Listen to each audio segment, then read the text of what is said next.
This is Don't Panic, episode number 202, recorded May 7th, 2018. Bundle and save. Hello, everybody, and welcome to this episode of Don't Panic, the technology podcast and gadgets, the internet, and none other than you. I'm Sean Jennings, joined as always by two guys who live their life in the fast lane. It's Colby Rabidou and Dan Miller. Hello, gentlemen. Yo. Never felt faster. Happy Monday to you. Happy Monday. Happy Cinco de Colby. Happy Yeah. Colby, besides doing keg stands, what are the other traditions of Cinco de Colby? I don't know, like the RD busts your party. Right, I feel like getting busted by an authority figure has got to be up there. The authority figure changes over time. Like, it doesn't have to be a specific role, but that it's the theme that's important. The theme of screw the man. Right.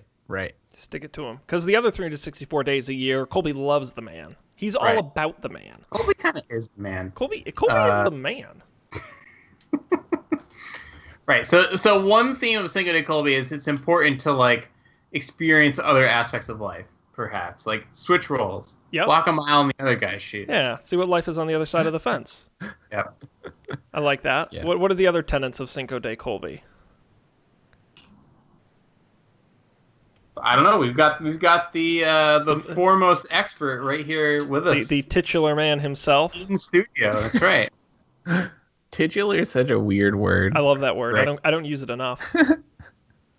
I usually have to look it up, but right now it's been like a short enough amount of time since the last time that I looked it up that I remember what it means. Yeah, so for people who don't know Colby, Cinco de Colby, it was your birthday this past weekend. Yeah. And right, how did that work out for you? Well, it was good. I went to a Cinco de Mayo party that transitioned into a Cinco de Colby party. That's a hell of a doubleheader right there. Usually you got to space those out a little bit. Yeah, it like started with margaritas and like ended with like shots and. So are shots the drink of Cinco de Colby? No, let's not make that a thing, okay? No, I don't think so. I don't know what the drink of.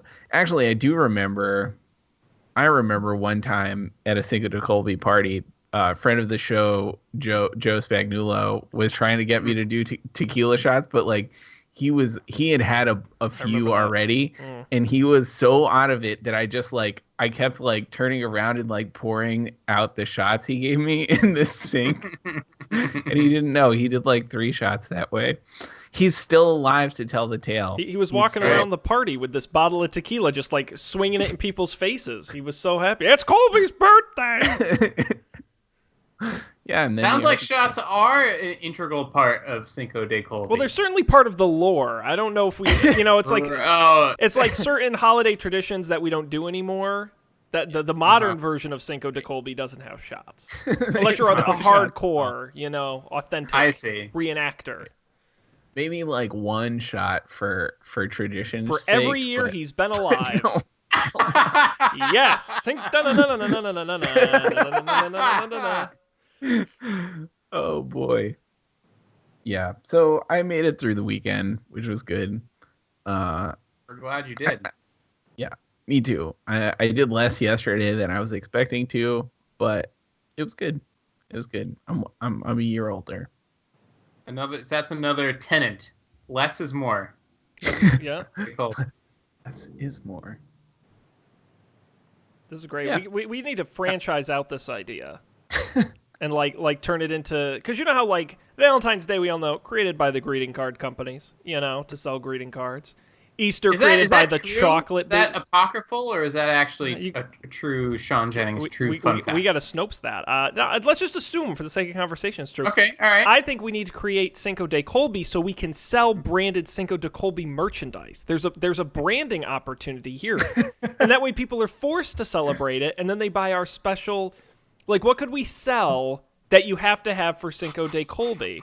T-shirts for sure. Oh yeah, no, totally. Hats and like. I feel like what we really need though is like a plasticky garbage thing that costs almost nothing to make. Yes. But everyone like Mardi Gras I beads or like St. Patrick's How Day. about a pinata in the shape of Colby's head? I like that. Very cheap, hollow. Cool. You can fill it with little bottles of liqueur, maybe. I don't know. Candy doesn't seem very like chips and guac. Colby, what's your favorite baked good? I like brownies. I like Boston cream pie. That's pretty good. Yeah. Nothing says Cinco de Mayo like Boston cream pie. No, here's the idea. I always forget what culture this is from and what holiday it's for. But the thing where you bite into some sort of baked good and you find the little Jesus figurine. The king cake. King cake? Yeah, for Mardi Gras. Yeah. No, Fat Tuesday. Colby Boston cream pie, and inside you try to find the llama. You gotta find the little plastic llama. Yes. We sell these llamas in bulk to all of the specialty baked goods stores across the country to begin with. Almost certainly a choking hazard. It's but worth not, it. That's half the fun. It's not a holiday for children, okay? No. Oh God, no. That's true. At least not it's like yet. SantaCon. Yeah, but you don't see like little 8-year-olds outside celebrating SantaCon. They're not ready. You got to think bigger, Dan. You got to think bigger because what would the children love more than midnight? What is that? Pitter patter outside my door? Is that Colby visiting my home to drop off their traditional Cinco de Colby gifts? You know, and you leave out for him maybe a 7-layer bean dip or something for him to munch on as he goes home to home delivering toys to the boys and girls. Does someone have like a copyright on Santa Claus or anything like that? I feel like I think Coca-Cola thinks they do, but yeah, let's steal it. I love it. They've had a monopoly on that for too long. Now I'm only down with this plan as long as we have some sort of vested retail investment of some kind. Oh my God, dude! It's like pop-up Halloween stores, but they're pop-up Cinco de Colby stores. We go to like abandoned JCPenney's and we open up Casa de Colby. Yes. Oh my God. And it's a theme environment where you go and get all the things you need, like your little plastic llamas and your shot glasses and all the things you need to be the best Colby you can be on Cinco de Colby. All right. I'm writing this down. This is great. and the slogan for those stores, because a tenant of Cinco de Colby is less is more. Yes. Those stores are going to flip it around. We're going to say more for less. More for less. More for less. People are going to love it. People are going to love it. These are going to be hot. Oh boy. What do you think, Colby? I hope this doesn't happen. Frankly. So what you're saying is you're not giving us permission to use your likeness. Because that's kind of an important part of this whole scheme. No. I think Colby's being smart. This is called plausible deniability for the inevitable, lawsuits. We're going to fight him out because we're sitting on a gold mine here. Totally. But it's important that Colby not be implicated in any way. That's good. That's good. I'm sure this video recording won't do anything to prevent that. Absolutely not. If we've learned anything in the last 2 years, Sean, it's that video evidence doesn't mean shit. Oh, I thought you were going to say that no one watches this show. But either way, it still works. Oh, boy. Still counts. Well, that's a thing. Good. Good. Well, glad we got that. Happy Cinco de Colby to us all. Everyone. How are your weekends? I had a great weekend. I saw this amazing Smash Brothers tournament. I couldn't believe how it ended. And I went to another rock climbing gym, and with bigger rock walls. It was very exciting. Dan, what'd you do this weekend? Wow, compared to that, my weekend doesn't compare at all. Exact same thing Sean did. I'm hardly interesting. Okay. Spoiler alert, that was what Dan did this weekend. He told me before the show. But now I'm kind of curious if Dan wants to guess what I did this weekend. Oh, Oh, that makes so much sense. I was like, wow, Sean. I was like, it seemed, I was like, maybe Sean, like, Dan was like, Sean, you should watch this Smash Bros. Tournament. And then Sean, like, independently went rock climbing. Yeah, I was about to say, the Smash Brothers thing is way more more than the rock climbing thing. Well, that's what I was like, you exercise for fun? Yep, don't believe it. Do not believe it. What did Sean do this weekend? Can we play like a 5 questions thing? Were there multiple activities involved, or would you say that you did a one thing this week? No, I did a bunch of smaller. I didn't do any like one big activity, but I did a bunch of stuff. Yeah. Okay. And you can guess any of it. I'm gonna guess that there is some meal cooking involved. It seemed like no. I'm gonna guess that you put your air conditioners in. My place has central air. Fucking shit, man.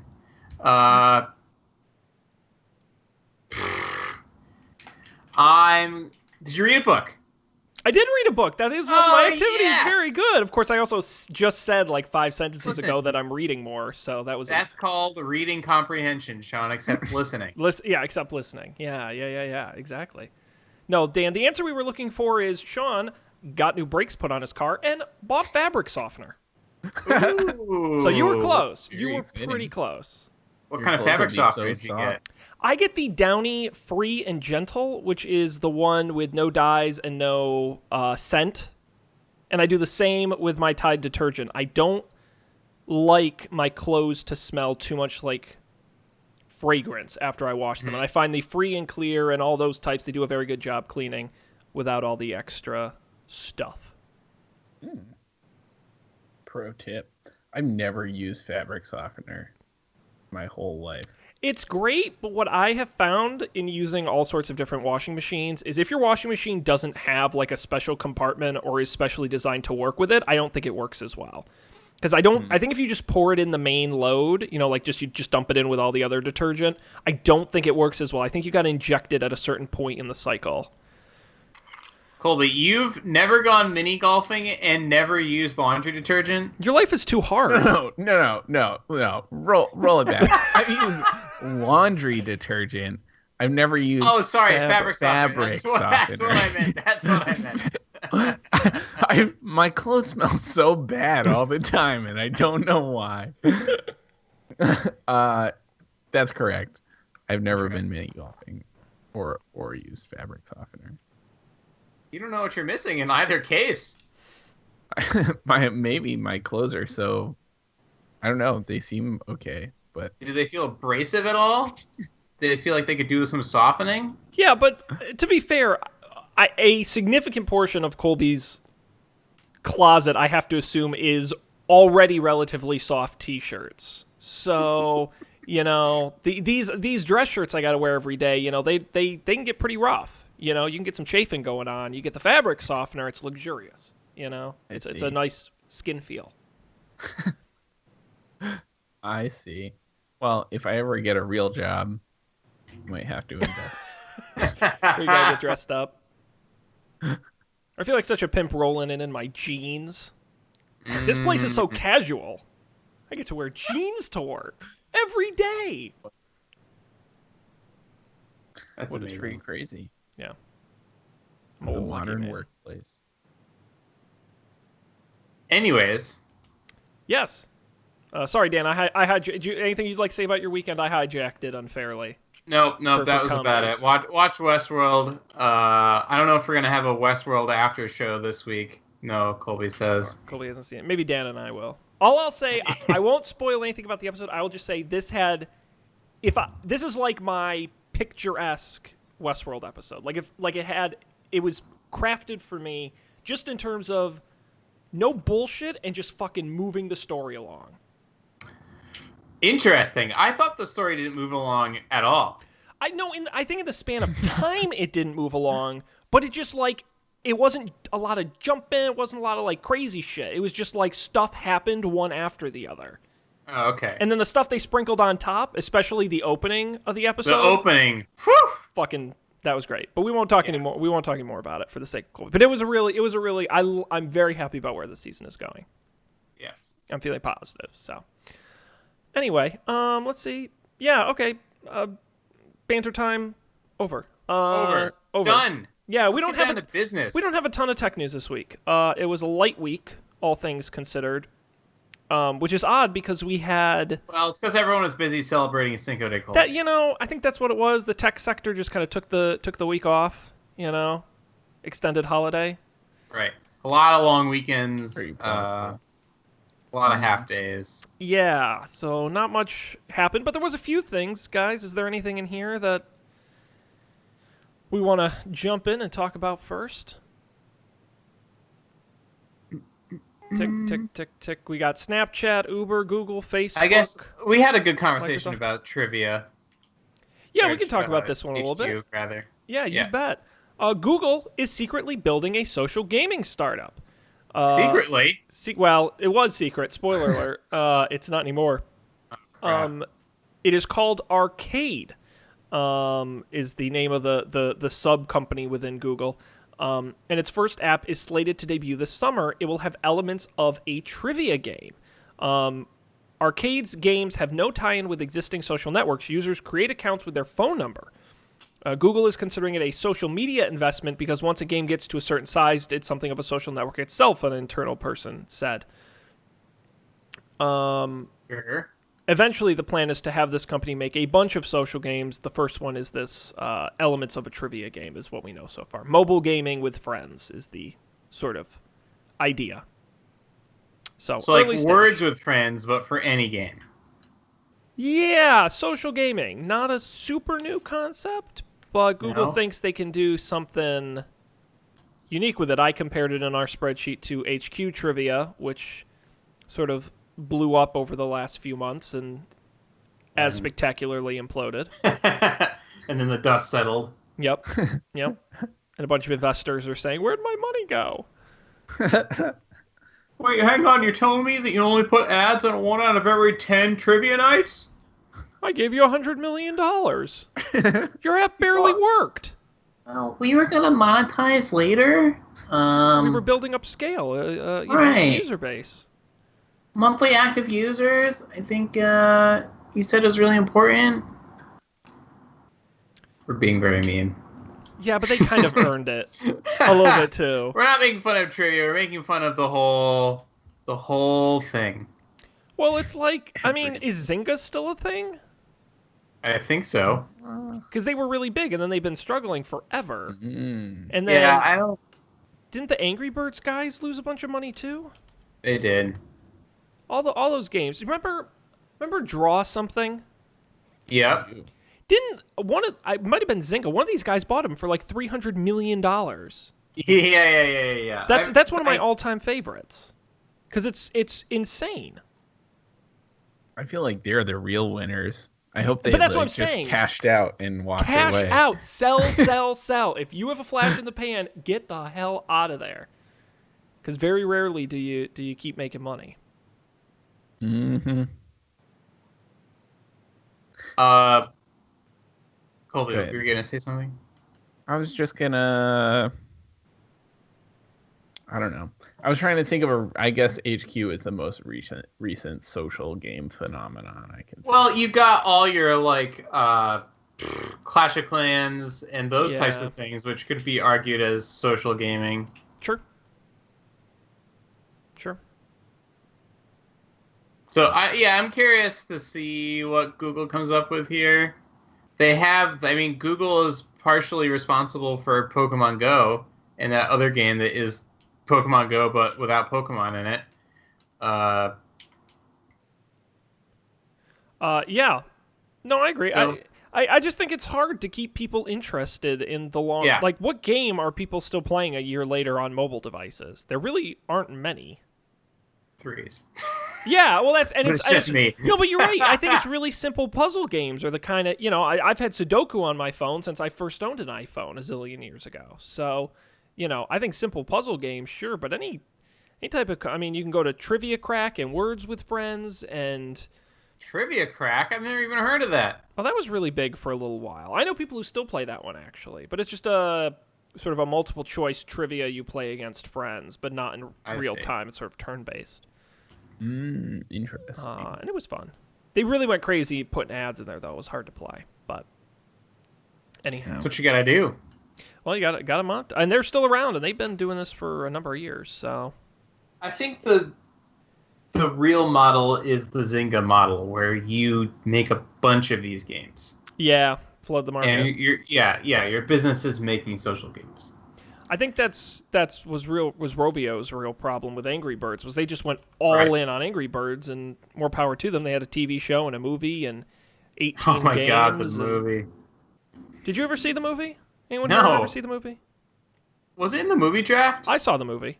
I think it was in the movie draft. I think you saw the movie? I saw the movie. I was curious. I figured it was research for the show in case this ever came up. And lo and behold, it's paying off now. And it was... Sean, how was it? Give us your official Don't Panic review. It was...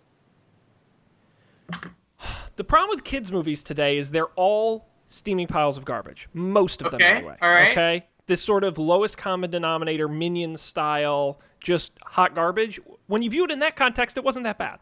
Okay? Oh, wow. You know, it fell between... It was like better than Minions, worse than anything Pixar's ever done. You know? Very standard fare.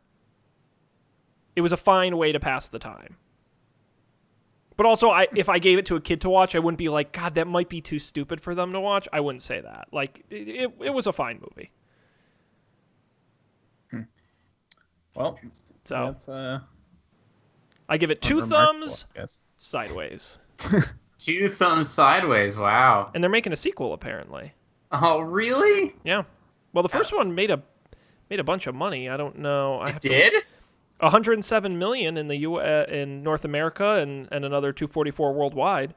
Worldwide, that's more than I made in one entire movie draft one year. Worldwide, it's the second highest grossing video game film of all time behind Tomb Raider. No.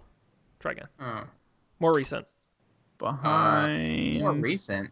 Yeah. Isn't there another Tomb Raider movie that just is now coming out? It came out like 2 or 3 months ago. It was in the Winter Movie League. That's right. It did not do well. Warcraft. Oh. Really? I was gonna guess Mario. Mario. Super Mario Brothers. That back in the terrible day. 80s Mario?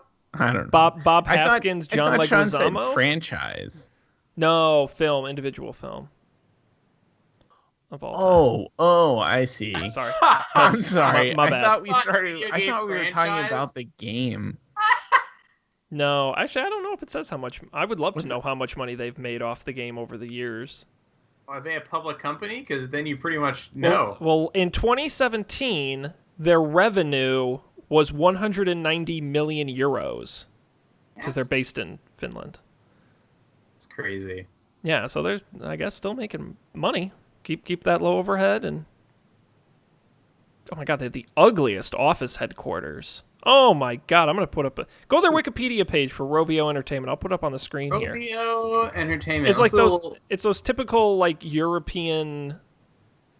Yeah, you have a lot of experience here. Ugly. I drove by so many of these buildings. And they look cool for 5 minutes, and then you see more of them and you're like, "Oh, they're just so oof." Well, they're co-located with Hertz. Yeah. Yeah, does not scream excess. But hey, they're the ones still in business, so I guess who are we to make fun of them? I think this looks just fine, Sean. Oh, you can buy their stock at the Helsinki NASDAQ. I didn't even know that was a thing. Anyhow, there you go. So keep an eye out for Arcade. First app coming later this year. Who knows? Maybe we'll review it on the show. Maybe. All right, what else do we have? Tick, tick, tick, tick. So is bundling the future of web subscriptions? But first question, what the hell is a web subscription? That's my catch-all term for any website you give money to regularly every month. Aha. What would you call that? I I would just call that subscriptions because I'm not subscribed to anything that isn't a website. Am I subscribed to anything that's not a website? I used to get magazines. I don't get magazines anymore. But that's recent. I only just stopped getting magazine like a few months ago. I think I still have a magazine. What magazine, Colby? Oh, your crazy cocktail magazine? Yeah. That's cool. Actually, I know I still have it only because I got a renewal notice in the mail today. So maybe I don't have it anymore. I guess that's true, Dan. Well, subscriptions. Anyways. They're starting to put them together. They're bundling them. We might have talked on the show before about Spotify and Hulu have teamed up previously on a discounted bundle for both of their services, $12.99 a month, and you get both. You get Spotify's family plan and Hulu's limited commercials plan, where there are some commercials, but you still get access for $12.99 a month. And now they're talking about adding more. Scribd, which is used to be a document management company. I guess they're now in audiobooks. Apparently, they're considering offering a subscription combining Spotify, Hulu, and Scribd, where you would get Spotify Premium for family at $14.99 a month. They would include access to Hulu's limited commercials, and then for another $2.99, which would bring your total up to about $18, you would get one free book credit per month from Scribd Library of Audiobook. Scribd itself is usually $8.99 a month for unlimited books. Those audiobooks would be ad-free and could be listened to offline. Now, interestingly enough, there was another bundle. Oh no, I had this in my memory. So, yeah, go ahead. Who's this offered by? Whose website do I go to get in on this bundle, or is this? Spotify is testing it, so Okay. you would get it through them. Yeah. That doesn't seem like a good. You want to have your brand. Ideally, I mean, I guess if this makes you money, who cares about your brand? But well, I mean, you still have to go to Hulu.com to watch Hulu products and Scribd.com to get your audiobooks. So that's okay. Yeah. It's just who your money's going to. The other thing I was going to mention, I just remembered, was that have we talked about Philo on this show? Philo? I don't think so. It is a PlayStation Vue, Sling TV, YouTube TV competitor. And they're somewhat new, but they're now piloting a bundle with Pandora, where for $16 a month, you get 37 Philo channels and Pandora Premium, or $20 a month with 46 channels and Pandora Premium, which essentially, if you look at Philo's regular prices, you're essentially getting Pandora for free. Based on that. Now, that's a temporary. It's only for 3 months. It's a temporary, but it is another opportunity for these companies to bundle together. Sorry, I just wanted to mention and include that. Are you a Philo user? What was that? Have you tried this thing, Sean? I didn't even know it existed until I read this article. So, I don't even know who's behind it. So, are you interested in this, Sean? Because I would never use this, just because I wouldn't even think to look for the bundle. I mean, I'm interested in the idea in just from a marketing standpoint and a business standpoint. As a consumer, if these were services I was already using, I think it'd be appealing. I'm more interested in just the idea that companies acknowledging that all of these individual subscriptions may end up not being a great model in the end, because cord cutting, once it starts costing as much or more than cable, it's not appealing. And I think these companies might realize that, hey, by bundling together, we get more customers, even if it is at a slightly reduced price, or we're losing margin on it. We'd rather have the volume of users. What was it?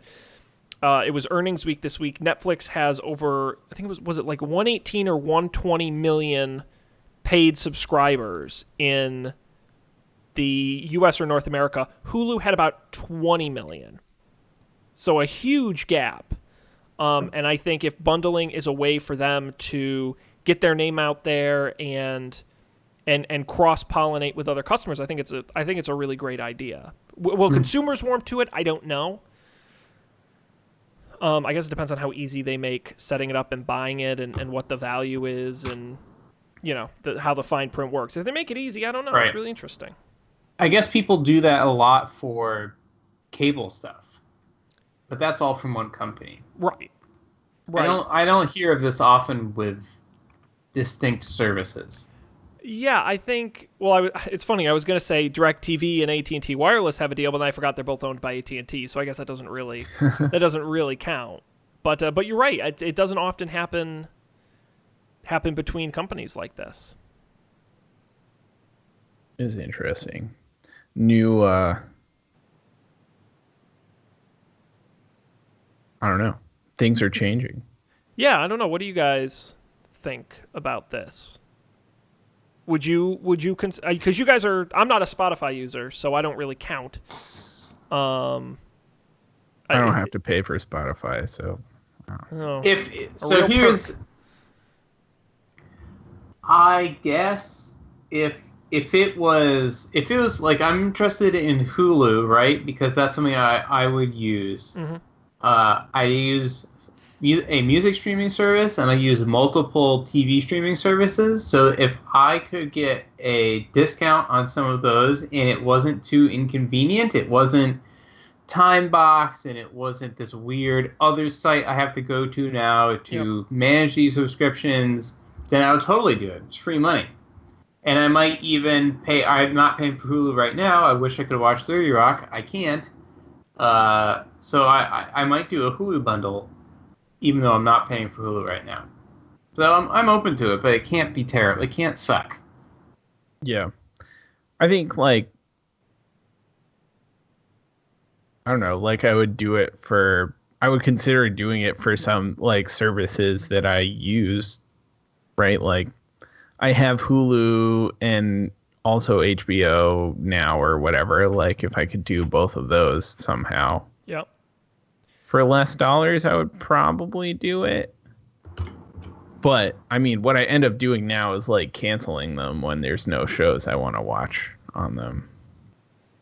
But do you think if they started layering services, there might be an appeal where they say, okay, you're already a Spotify subscriber, and for $3 more a month, we'll give you some Audible books, and for another $5, we'll throw in Hulu, and then for another, I mean, if they start offering these sort of layering one on top of another for a discounted price. I don't know. I mean, I think it depends if it's things I use or not. Sure. But maybe, like, I don't know. Maybe the power of the discount is worth more than that. I mean, that's how cable is, right? Like, there's the one thing that you want, and you have to get everything else. Or the three things that you want, and you get everything else,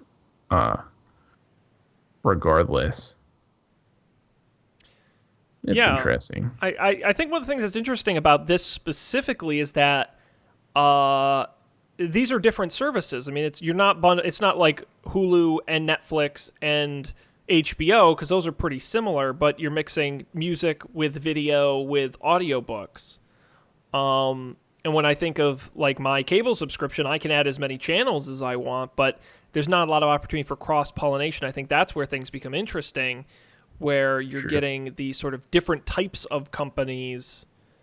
Oh yeah, like different media, sort of. It reminds me of almost like a AAA discount or something like that, where you have this one thing and you can save on all of these other not necessarily associated things, and that becomes really appealing at some point, I think, for people. And that's, I think, one of the great things about Amazon Prime is Amazon Prime isn't just shipping; it's all this other weird shit you get, and you're like, why do I get the Washington Post discounted, but I also get videos, and then there's like a photos library thing, and it's confusing, but also you get your value out of it, because it's like, okay, it's $120 a year, but I'm using it a lot. Stuff. And so I think it's true that, if Spotify or Hulu want more money out of you every month, when they start layering these services on top of each other, I think that's a good way to drive customer loyalty, make it harder to cancel, and try and up that per dollar value. So, it's interesting. But we'll see. I'm curious if it really affects the sign-up rates for these companies. And also what the follow-through is. Like in this Spotify Hulu Scribd deal, Spotify and Hulu are bundled, but you're paying additional for Scribd. I wonder how many people try it for a month or two and don't continue it. You know? But it is interesting. It is interesting. Yeah. We'll see. We sure will. Guys, what else? What else is good here? We can talk about Snapchat or some of the stuff Facebook announced. Snapchat.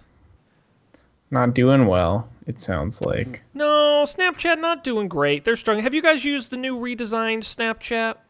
I used it for the first time over the weekend. Oh boy, any early thoughts? No, it's fine, but none of my friends are on Snapchat anymore. Just when I got on Snapchat, everyone's gone. Dan, Too late. Get We could've had on so much Instagram fun. stories now before it becomes lame. It's going to take me a while. Sean, you never post stories on Instagram, do you? But I also don't usually. I recently haven't posted on Snapchat either. Oh, okay. So I'm kind of neutral on both. I'm not a big fan of the stories concept because that requires you to do more interesting things in the moment, which is not me. You know? It's not like your posting forte. one regular photo a month, like okay, Sean's interesting, but like actively all the time, not as much. Yeah. It's just so much work. Yeah, being interesting is really exhausting. Yeah, tell me I don't about have it. time for it. That's awful. No, I was just the redesign just absolutely baffled me. It didn't make any sense because the one thing I thought was smart about the old design was that Stories was in the same feed as Discover, which is all like the ad-sponsored shit. And then as soon as they moved it over to the friend side of the app, Stories, I never looked at any of the sponsor stuff, ever. And I'm like, why would you... You should be cramming my friends more into the sponsored stuff and not give me a choice. Yeah. And, yeah, go ahead. Well, that was like, I'd never looked at a Snapchat story, I don't think, before they moved them over to that tab. So maybe it worked from that perspective, but I certainly haven't seen any of the sponsored things. No. No, not at all. Well, yeah, you're right. Q1 earnings came out for Snapchat. Did not go great. 191 million daily active users, which sounds like a lot, but that is a growth rate of 2.13%. Its slowest ever compared to more than double 5% in Q4. It pulled in $230 million in revenue compared to Wall Street estimates of 244, so it fell short. And again, you compare that 191 active million users. Instagram, over 300 million daily users on Instagram stories and 450 million on WhatsApp status. Not going great. Its losses grew to 385 million last quarter, a spot that was up from the previous quarter, which isn't good. They're losing even more money. Oh, boy. They also saw a decline in per-user average revenue, slipping to $210 from $275. Overall, not great. Sad times. Yeah. It seems like... Is Facebook the only... I guess Twitter hasn't died either, but is Facebook the only social company that hasn't been acquired? Facebook and Twitter are the only social companies that haven't been acquired or gone out of business? Like, since 2012? Yeah. I was thinking, what's another like breakout social app that's still kicking? Is Reddit its own thing? Is that social media? I don't know. I might give it to, only because I don't think we have a lot else to pick from. But yeah, I would give it. I mean, there certainly is a social aspect to it. But Reddit is also owned by Condé Nast. Is it really? Oh, okay. Yeah. No, I was thinking LinkedIn, but of course Microsoft bought them. Yeah. Lest we forget. Oh yeah. Man. Yeah, I think you're right, Dan. I don't think there really are too many other independent guys. Of course, WhatsApp, Instagram, owned by Facebook. Mm-hmm. Yeah. Yep. Yeah, I think you're right.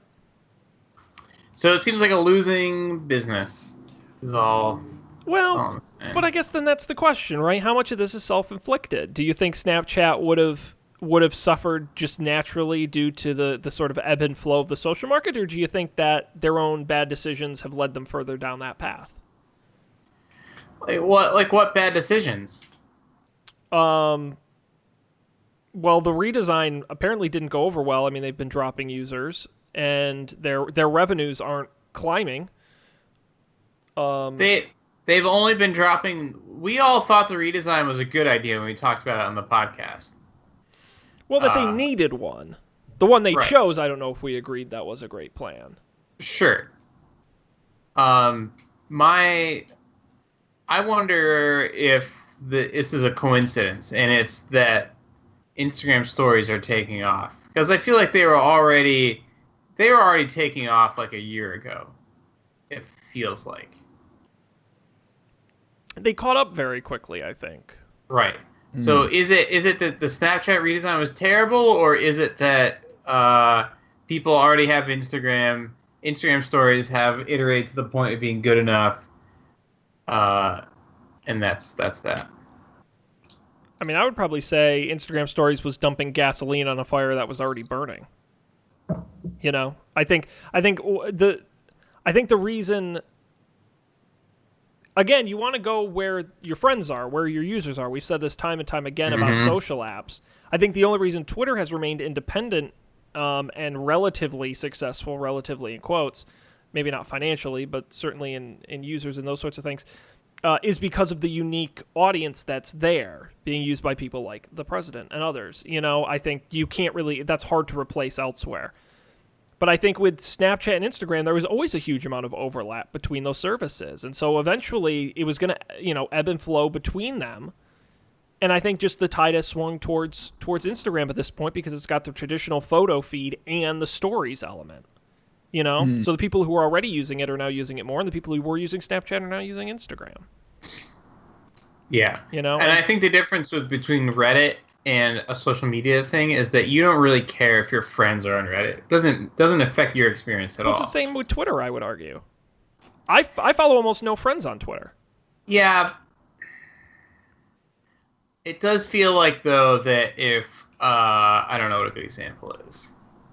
If someone I really cared about following wasn't on Twitter, I would not use Twitter just for that person, not necessarily because there's a critical mass, right? Sure. I'm trying to think of a good example. If John Roderick wasn't on Twitter and was on Mastodon, I would be going to Mastodon to see what the hell he has to say.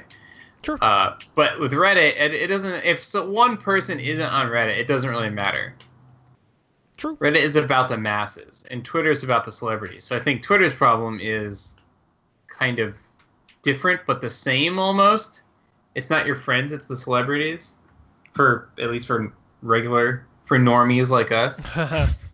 For the non-celebs, yeah. Right. At least, for now. We'll see what happens. I mean, I just think Snapchat was always adding more stuff, but it never added any value to using the app. You know what I mean? Like I think Twitter can get away with not being super innovative because what they have is working. And I think the same with Instagram. They can just steal other people's that they don't have to necessarily. I just think Instagram never did anything to really advance what the app was or did. And everything they did add was confusing or short-sighted. Mm-hmm. They had a good opportunity. I don't think Snapchat's dead by any stretch. But I certainly think they're going to struggle till they figure out what they want to be. Yeah, that makes sense. But we will see. I don't really use it too much anymore, to be honest with you. I spend a lot more time on Instagram. That's the other thing too, by the way. I just thought of this, but as not to brag, as someone who manages a brand. Brands. I am a brand manager. How much does your brand engage with people so that they can be engaging with brands? Oh, we are just we're generating impressions. We're increasing reach. We're engaging with the people, spreading our brand message. Oh my God, you're the people's champ. Boy am I. Certainly the roofer's champ. But no, what I would say, Snapchat also was never a great platform for brands. because there's no real good search function in Snapchat. So it's very difficult to discover new content that isn't forced on you because someone paid for the right to do so. Oh, yeah. But there were lots of brand Snapchats, right? How did they do it?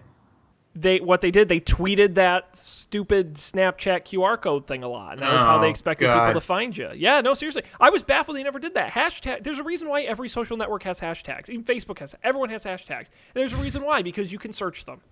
And it always baffled me that Snapchat never found a good way to do profiles and to do all the other shit of social net. There's a reason why all the social networks have them, because you need them. Because without them, you can't ever find. It's like you're always going to be limited to just your friends because you already have their phone numbers or their emails or whatever to locate them by. And even in Snapchat, it was sometimes hard to find your friends. So I never understood why they didn't do that. It made it very difficult as a brand. I don't remember them doing the QR code thing, but that's interesting. Oh, with the stupid ghost? Yeah. The yellow ghost with the dots? It's still in there. You can still go in your profile and pull it out. I'm not sure I know how to do that, Sean. Let's be. Oh, okay. Hey, look, Snapchat's confusing you, so it wouldn't surprise me. I still forget that you can do that pinch to swipe thing and get the creepy map where you can stalk people. The creepy map. The creepy map. Oh no. But anyway. Okay, let's see. Checking the clock. We can do another story, or we can move on to picks. Picks. Oh, boy. We still doing picks? Dan, we are still doing picks, but they are optional. Okay. You do not have to do picks. Do picks if you want. I wasn't ready for this. I left you a spot right here in the spreadsheet. I see it. It's full up. It's got your name written all over it. Well, while you're thinking about that, I guess I'll go first because mine's in the sheet. Do. I'm gonna. Well, do I want to cheat and do two? Do it. Really pad the time. All right, I will quickly recommend. Everyone is super psyched about Westworld on HBO, as they should be. But there's another great show airing on HBO at the moment that I think you should be watching. No, it's not Silicon Valley, although that is great as well. No, Barry. Bill Hader. Absolutely fantastic. I heard good things. It is so. I look so forward to seeing it, and it's only 8 half-hour-long episodes. So achievable. It's crazy achievable. And the show is, it's really interesting, and it's not funny, but it is fun. And it's got incredible actors. It's really great. And it's already been renewed for season 2. So there'll certainly be more coming soon. So check out Barry if you have HBO. That being said, if you have Netflix, you should check out Arrested Development. So we all know and love the show, The Money's in the Banana Stand and all that jazz. Absolutely.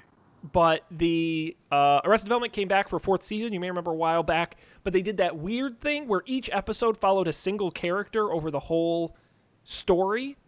And it was interesting and weird, and some people liked it and some people didn't. And in honor of the 5th season that's actually coming out later this month, they remixed the entire 4th season into 22 half-hour-long episodes that are more like the old show, where it actually follows the story each week with all the characters doing stuff in every episode. And just as someone, myself, who enjoys television and how television is made, how they recut the entire show is... So go watch the first way they did it, and then it's just fun just from that perspective to see how they manage, and there are new jokes in there, and... You can tell, I think they reshot or, did voiceover to kind of change some stuff around. It's really interesting, and I think it's better the second way, the remixed version. But watch both, and it's really interesting. And then get excited because at the end of May, they're doing the 5th season. So Arrested Development, the remixed version is called Fateful Consequences. It is really great. So if you like Arrested Development, and even if you haven't watched a 4th season, you can definitely enjoy this. They're half hours. They're very easy to watch, and it's fun. So check it out. It's on Netflix now. More stuff to watch. Who wants to go next? I can go next. Okay. I have skin in my teeth. Just right under the wire. What do you got? So 2 weeks ago, I picked up this game because I heard a lot of people talking about it. They said it was like XCOM, which is one of my favorite games. I know one of Colby's favorite games, called BattleTech. And it's like XCOM, but instead of soldiers, you have giant robots. And you can customize the crap out of them. You can change the paint. You can change what arms they have. You can train pilots with different skills. You can mix and match pilots of different giant robots. You can mix and match giant robots on different missions. It's kind of so. I didn't recommend it last week because it has a kind of a steep learning curve. Here's what I learned. The tutorial, you're probably gonna fail the tutorial. It took me 2 times to get through the tutorial, and it took me like 3 times to get through the next mission. So there's not really much in the way of like, it doesn't really hold your hand. But once you get past that, you have all the XCOM stuff of like trying to be very careful about where you put your giant lumbering mech that's like stomping on buildings as it's fighting these other things. And like the story is pretty good. Like it's better than a lot of video games. It's not amazing. So it's got that going for it too. It's just fun to see mechs go around beating their crap out of each other that you're controlling. So it's on Mac and Windows. Check out BattleTech on Steam, $40. So it's not even a full $60 job. It's a pretty good deal. But Sweet. Prepare for some frustration early on. Full disclosure. Full disclosure. Appreciate the transparency. No, it looks cool. Check it out. We'll have the link on the website along with all the other picks. Colby, you got anything for us? Or are you skipping this week? I'm gonna skip again. Okay. Well, how about this? How about in honor of it being Cinco de Colby? What's the? I'm trying. I want a Colby pick, but I want something Colby. Colby? When you go to Dunkin Donuts, you live in Boston, okay? Yeah. That's where Dunkin Donuts is essentially headquartered. Okay, you can't. Well, I mean, the actual headquarters is in Rhode Island. Oh, I didn't know that. I don't know if the actual Is headquarters. it? I don't. No. Oh. But the original, the first Dunkin Donuts was in Quincy, Mass. So I did know that.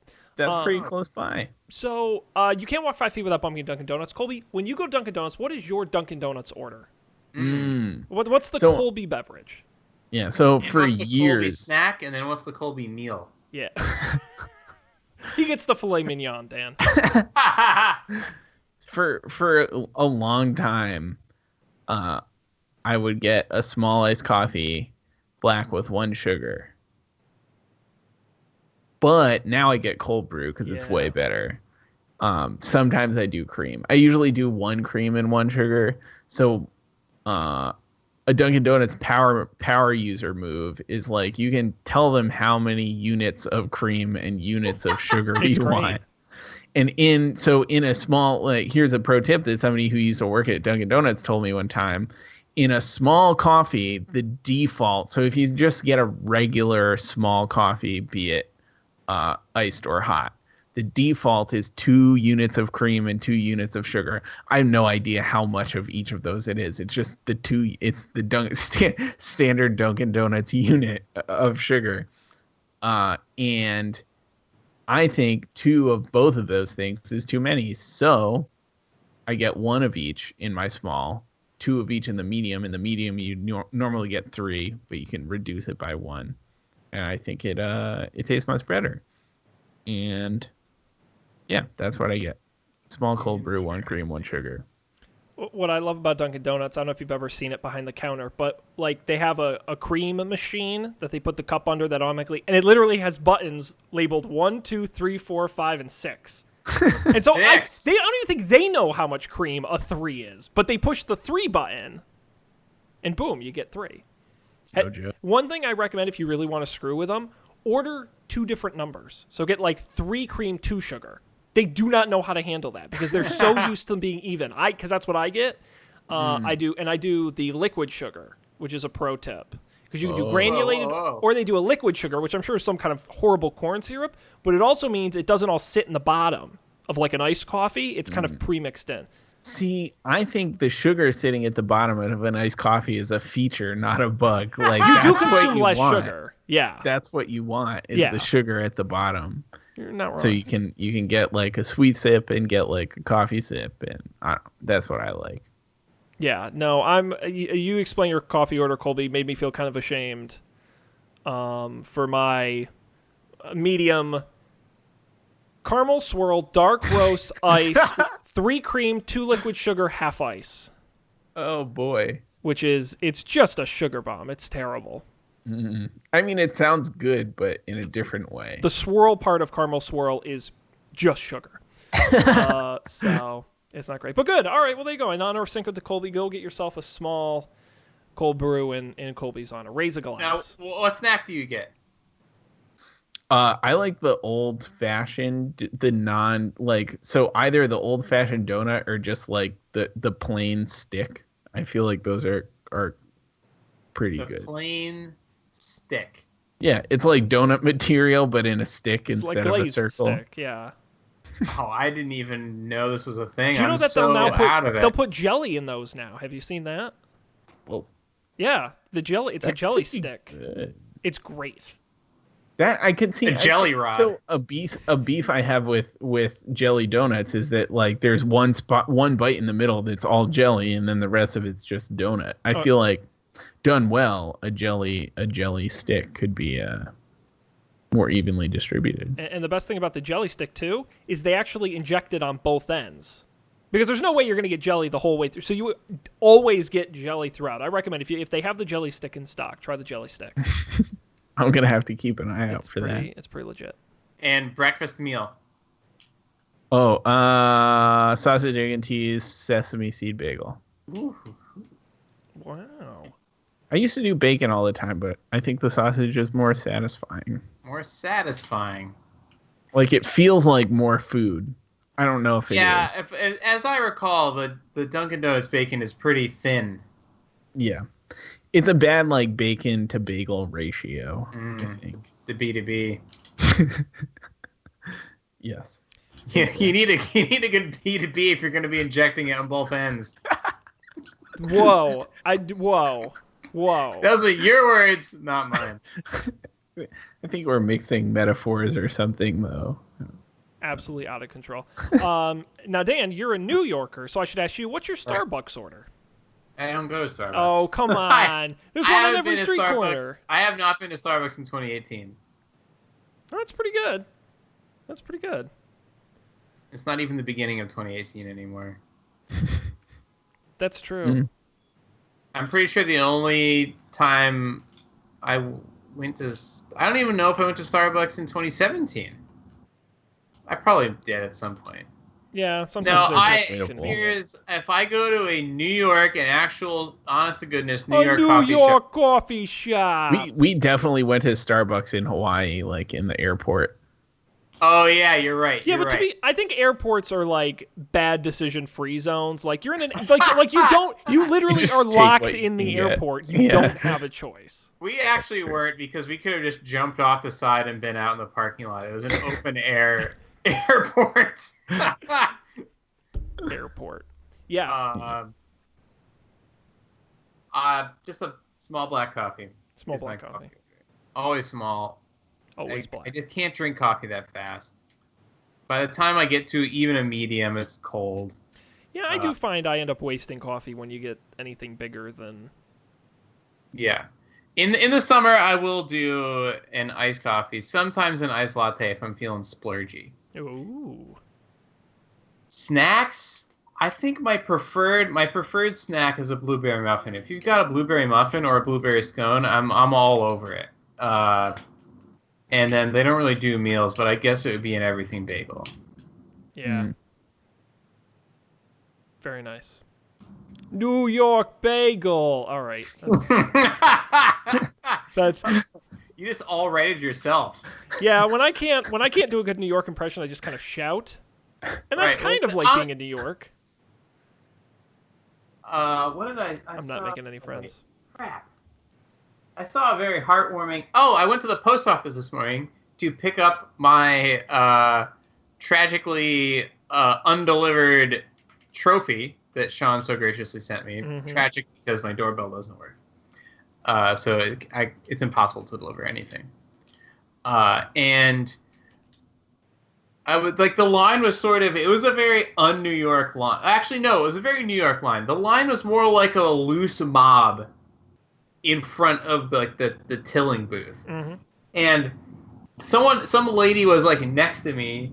She let me go first, which was very nice. And I was like, great. So I was trying to get it done as fast as I could. Mm-hmm. And in the slip, get the package.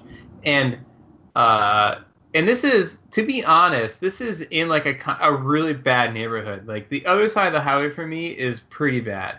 For what, I don't know, highways, natural boundaries, I'm not sure why.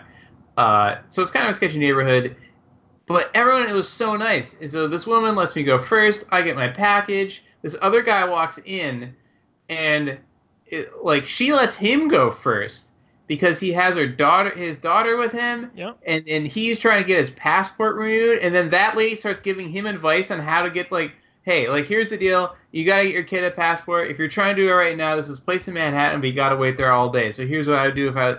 all of this information. Yeah. People think New York is this, soulless place, but in my experience, we don't talk much. But if you do talk to someone, they're probably not going to be an asshole. They'll probably be surprisingly helpful. Aw, that's very nice. What a positive note to end on. And a great way to start my Monday. Yeah, oh, look at that. Plus, I got a trophy. And all right, now you're just bragging. All right, calm down. Wonderful. Well, this was fun. This was a hoot. As always, thanks, folks, for joining us on this episode. Our website, of course, is don'tpanic.io. You can go there and get every episode we've ever done, including the most recent ones. Audio, video, and the pics are always listed there. You can also subscribe to the show wherever you get podcasts, iTunes, Overcast, anywhere podcasts are available. We are available. You can check us out there. And, of course, follow us at Don't Panic Show on Twitter, and don'tpanicshow@gmail.com is the email address. You can reach out and give us your thoughts and feedback. Thanks, everybody who joined us live this evening. We tape the show live Monday nights at 10:15-ish. But the best way to find out is to go to twitch.tv/don'tpanicshow and subscribe there. Follow the Facebook page, facebook.com/don'tpanicshow. I am out of breath, but that's going to do it for this one. We'll be back next week with more tech news and fun times. Until then, on behalf of Colby and Dan, this is Sean. Thanks for joining us, and we'll see you next time for more Don't Panic.